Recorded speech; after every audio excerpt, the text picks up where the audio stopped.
Okay, so part 4 of solving quadratic equations will involve the quadratic formula. So remember, a quadratic equation has this general form, or the standard form, ax squared plus bx plus c equals 0. And the quadratic formula, remember, is the opposite of b. So here's how we say this. So if the variable is x, so remember, must be in standard form, So ax squared plus bx plus c equals 0. And so if you have a quadratic equation that's in this form, in standard form or general form, then we can use the quadratic formula. So you'd say x equal, that's your variable x. Whatever your variable is, you'll say x equal. All right, so the opposite of b. So you read this as the opposite of b, plus or minus the square root of b squared minus 4ac all over, remember this whole thing. So you have to divide this whole thing by 2a. Not just the square root part, but this opposite of b plus or minus part as well. All that has to be divided by 2a, so it must look like this. Alright, so remember, a is the coefficient of x squared, b is the coefficient of x, and c is your constant.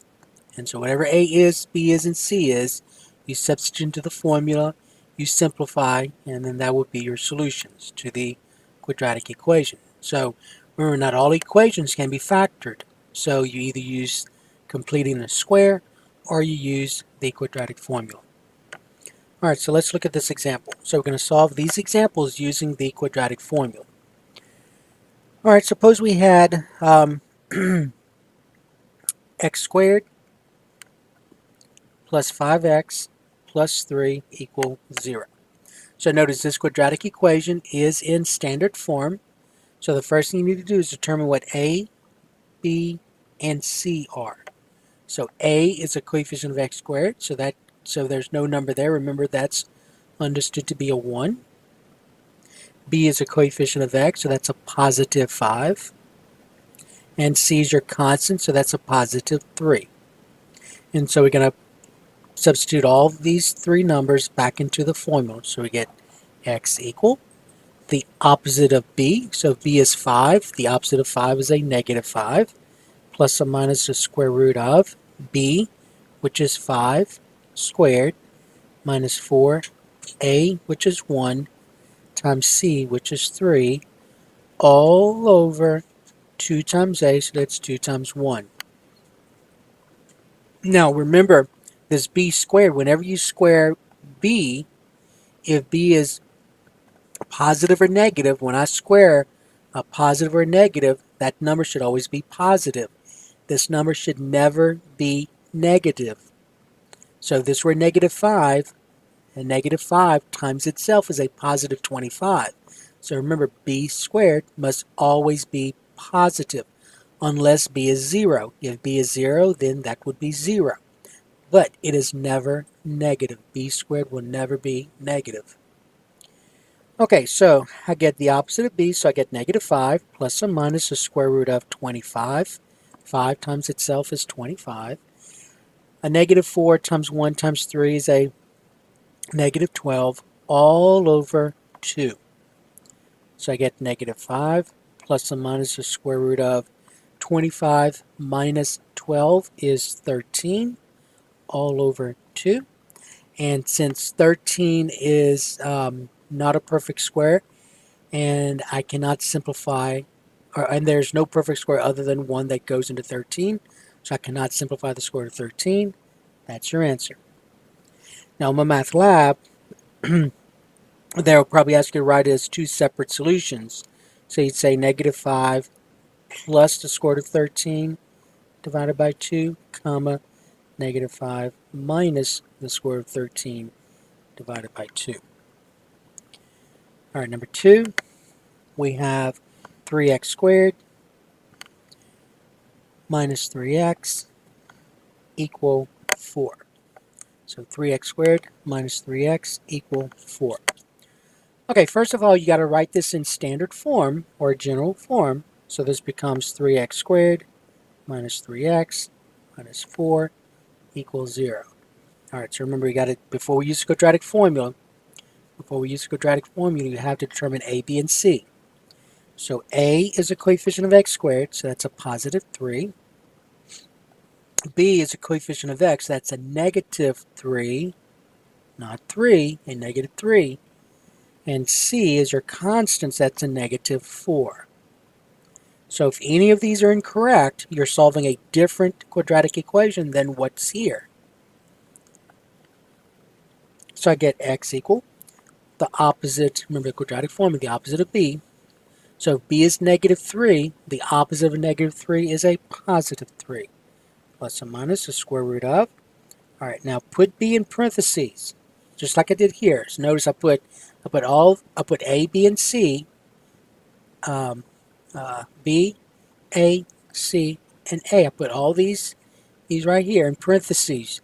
It's a good idea to do that. So b in this case is a negative 3. I'm squaring it.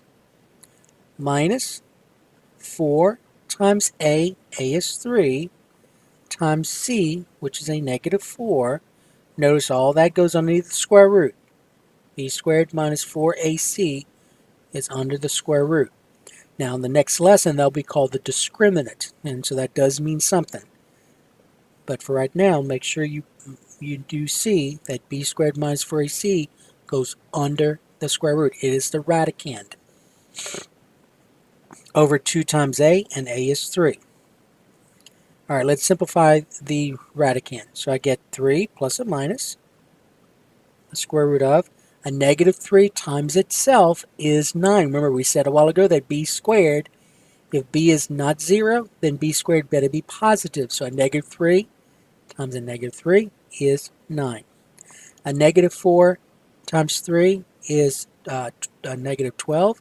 A negative 12 times a negative 4 is a positive, so we said 12 and 4, so it's a positive 48. So plus 48. All right, all over 2 times 3, which is 6. So equal 3 plus or minus the square root of. 9 plus 48 is 50, let's see, 10 plus 48 would be 58, so 9 plus 48 would be 57, all over 6. All right, so now we got to determine, is there a perfect square that goes into 57? So we know that 57 is not a perfect square, but is there a perfect square that will go into 57? So use your calculator, just look at the perfect squares that you think might go into 57. So your perfect squares are 1, 4. So 4 will not go into 57 evenly because, first of all, 57 is odd. Let's try 9. 57 divided by 9 is not going to work because that's a decimal. Next one is 16. That won't work because 16's even, and so 16 times any number will be, any whole number will be even, so, and that's odd. Next one is 25. That won't work. And remember, just go halfway. Next one is going to be 36, and that won't work either. So 57 is not a perfect square, and also the only perfect square that goes into 57 is 1, so I cannot simplify square root of 57. So that's your answer. So I get 3 plus or minus square root of 57 over 6. Now, leave your answer like this. A mistake people make is this. See this 3 and the 6? They want to reduce this. So they want to say 3 into 3 is 1, 3 into 6 is 2, and say the answer is 1 plus or minus the square root of 57 over 2. That is not true. Don't make that mistake. All right, so when you look at your handout, that's the idea here. So don't make the mistake and reduce the 6 and the 4 like they did here. That's incorrect. So you cannot do that, because what's happening is that not only is 6 being divided into 3, but it's also being divided 57. So when you reduce this 3 and the 6, you're now saying 2 is the number that goes in 57. It's not. It's supposed to be 6. And I said 57. I meant the square root of 57. So you got to be careful. All right. So basically, what's really happening is this. You're saying 3 into 6 plus or minus the square root of 57 divided by 6. And now you can reduce the 3 into 6. That is 1/2. So you get 1/2 plus or minus the square root of 57 over 6. So notice how wrong this is right here. So this is 1/2, but then you're saying that's square root of 57 over 2, which we know is not true. It's square root of 57 over 6. So just be careful. You cannot reduce just these parts. You have to reduce the 6 into this term as well. All right? Okay, next problem, number 3. All right, suppose you had 4x squared equal 2x plus 7. So again, first thing you got to do is put in standard form. So this will become 4x squared minus 2x minus 7 equal 0.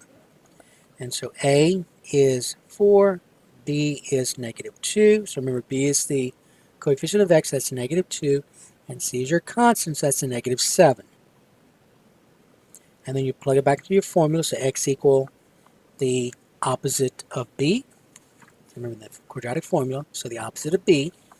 So if b is negative 2, the opposite of negative 2 is 2, plus or minus the square root of b squared, so that's negative 2 squared, minus 4 times a times c, all over, make sure you put it all over, all this.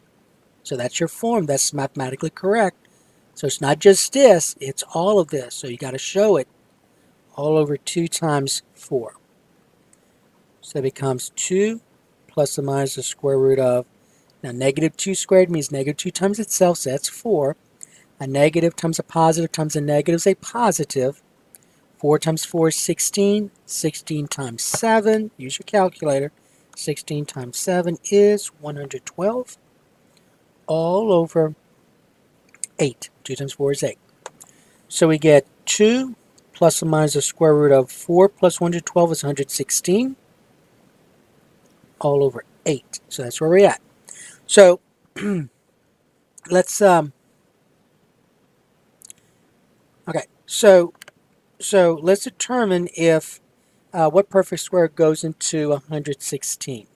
So we know that 1 goes into 116. 1 goes into every number. So what about 4? 116 divided by 4 is 29. So 116 would be the square root of 4 times 29.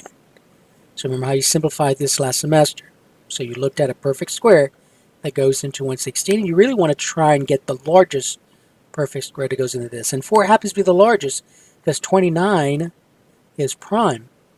So this becomes the square root of 4 times the square root of 29. So that's 2 square root of 29 because the square root of 4 is 2. So that's what this becomes. Now notice what happens. Okay, so square root of 116 is 2 square root of 29 all over 8. All right, now this is what, when you look at this handout right here, this is what this right here is telling you. So remember how when people are not careful how they make that kind of mistake? So you got to be careful. So go back and review why this is incorrect. Why and how doing it like this shows you that this is incorrect.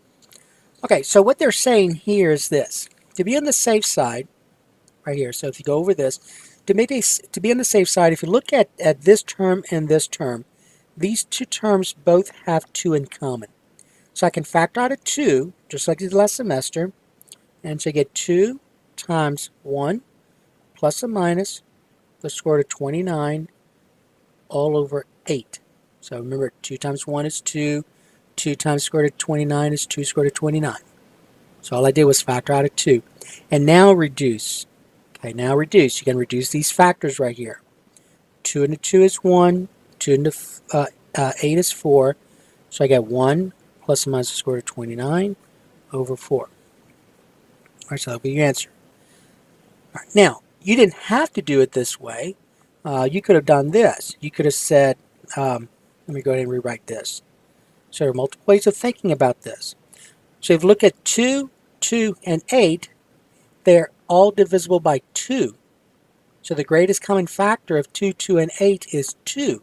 So then you say 2 and 2 is 1, 2 and 2 is 1, 2 and 8 is 4, and that's where these come in. So you get 1 plus or minus 1 times the square root of 29 is still square root of 29 over 4. All right, so notice these two are the same thing. And then you could have done this. So there are multiple ways of writing your answer. Now they do want you to simplify this. So you can't leave it like this. You have to write it like this. Now you can also write it like this. You could say, first of all, let me break this down as 2 fractions. So you get 2 over 8 plus or minus 2 square root of 29 over 8, and then reduce each fraction. 2 into 2 is 1, 2 into 8 is 4, so you get 1/4, plus or minus 2 into 2 is 1, 2 and 8 is 4, so you get the square root of 29 over 4. That's another way of writing the answer. And then again, you can, in my math lab, they'll probably ask you to write as 2 separate solutions. So taking this one, you could say 1 plus the square root of 29 over 4, comma, 1 minus square root of 29 over 4. Taking this one, you could say x equal 1/4 plus the square root of 29 over 4, comma, 1/4 minus square root of 29 over 4. So multiple ways of writing the answer. All right, so either this one, you can write like this, you can write it like these right here. All right, and then one more. Let's look at number 4. Suppose we had x squared minus 6x plus 10 equal 0. So notice this time that the quadratic equation is in standard form or general form. And so I can go directly to A, B, and C. So A is the coefficient of x squared, so A is 1. B is the coefficient of x, that's a negative 6. And C's are constant, so that's a positive 10. And so I plug it back into the formula, so x equals the opposite of b. So if b is 6, the opposite of 6 is a negative 6. Plus or minus the square root of b squared. Put these in parentheses.